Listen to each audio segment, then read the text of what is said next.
Hi, I'm Bob Bitchin. Welcome to Latitudes and Attitudes TV. Did you ever wonder what would happen if you got amnesia and deja vu at the same time? Susanna, what have you got for us this week? Well, hello, Bob.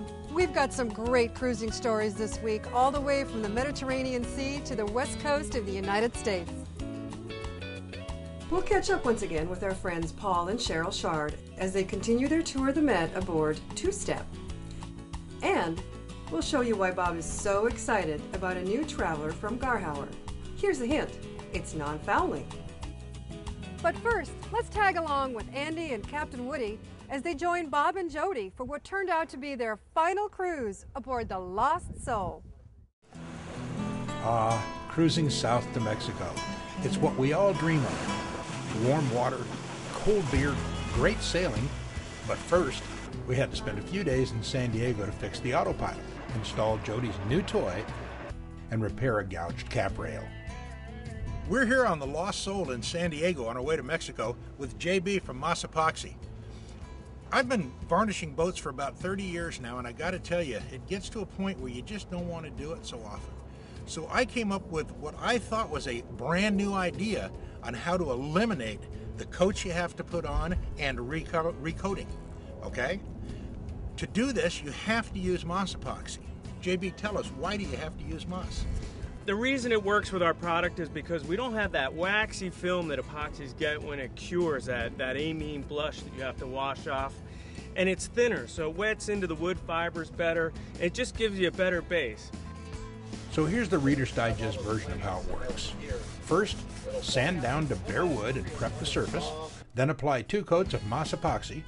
Then just a few hours later, you can apply the UV protectant of your choice. And voila, beautimous. So what we've just done is a repair, which is the toughest thing to do in varnish. We have the whole boat done in that system. Moss Epoxy with Ultimate Bright Work as a UV inhibitor. So if they want to know more, where can they go, JB? Well, the best place to go is to our website at massepoxies.com. You'll be able to see this video there and instructions, and if you want more information on using Moss, it's right there on the website. It's good stuff. Meanwhile, literally below decks, Yeah. Try to get you guys underway tonight. and at the same time, Jody was breaking in her new Ariston washer and dryer. I think it's going to be her favorite part of the boat once we finally get underway. Jody, so what do you think of the trip so far? I want to go to Mexico. Well, we've been eating Mexican food every night. I know, it's not the same, though. Practice. I tell you, this cruising thing's tough. What do you think about the new washer? I love it. I did my first load today. Never had one before when you were cruising, did you? No, I do laundry out of a 32-gallon trash can. That So- was a lot of fun, yeah. You have to get in the trash can. And, Yep. Do a little spin cycle. Yeah, I always exactly. liked that. I really liked that when we were in Tahiti. And That's she why did he that. didn't want to buy me a washer and dryer. Right. So, what do you think? Maybe tonight we'll get out of here? I hope so. I'll tell you, boats, they just keep breaking. No matter how much money you throw at them, they break. But we love them, don't we, dear? Yes, dear. I hate boats. We'll rejoin the Lost Soul gang a little later in the show. At this point, I think it's time for that catchy little theme song. How about it, Eric? My mind is made up. I'm gonna sail away. Latitudes and attitudes will help me find my way with my loving cup. A little salt and a lick of lime. I'll set my course for adventure, of course on island time.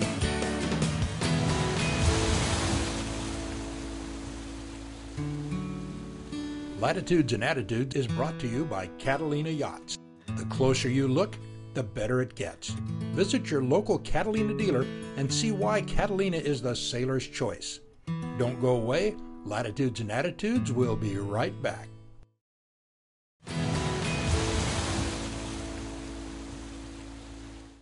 Welcome back to Latitudes and Attitudes. Next, we're off to the Mediterranean for more cruising adventures with the Shards.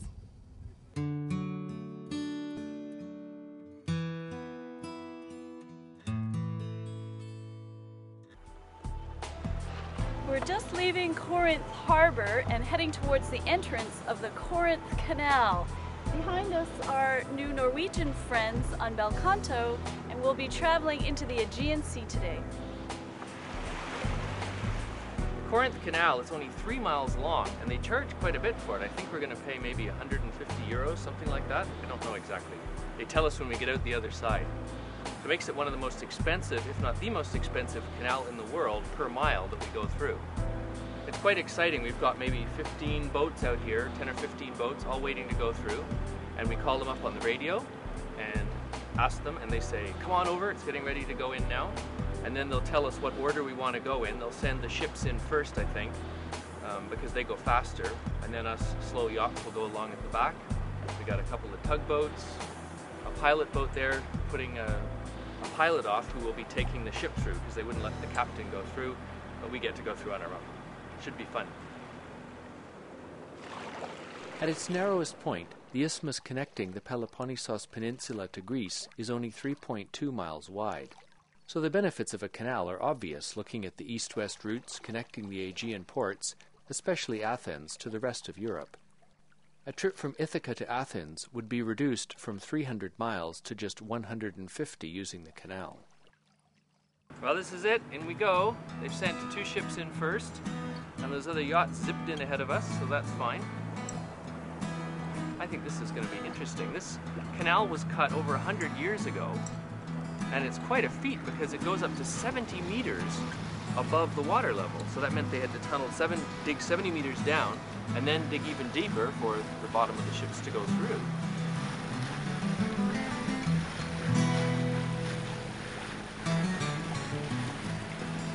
This is the rising bridge, so just so that huge ships can get over top of it, rather than having a high bridge, it falls down into the water.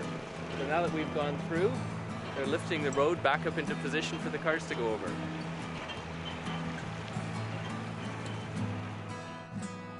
There's a bridge like this at each end of the canal.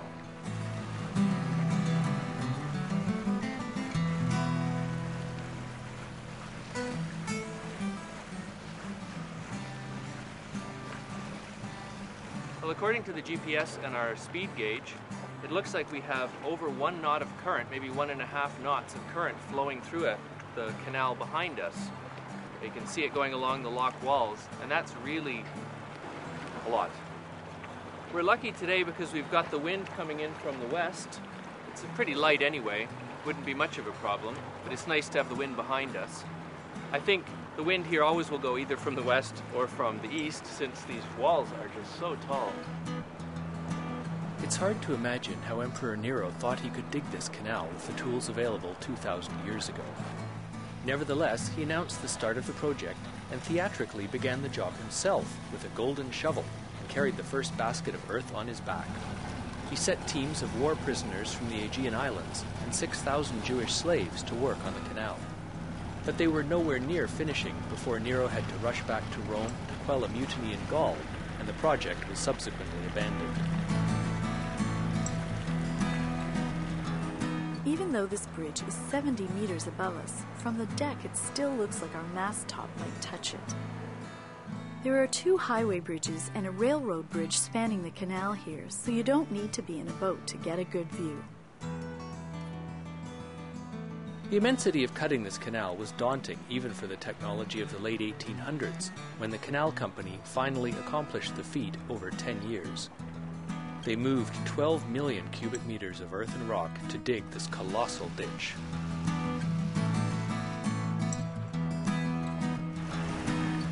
Well, here we are entering the Aegean Sea on the other side.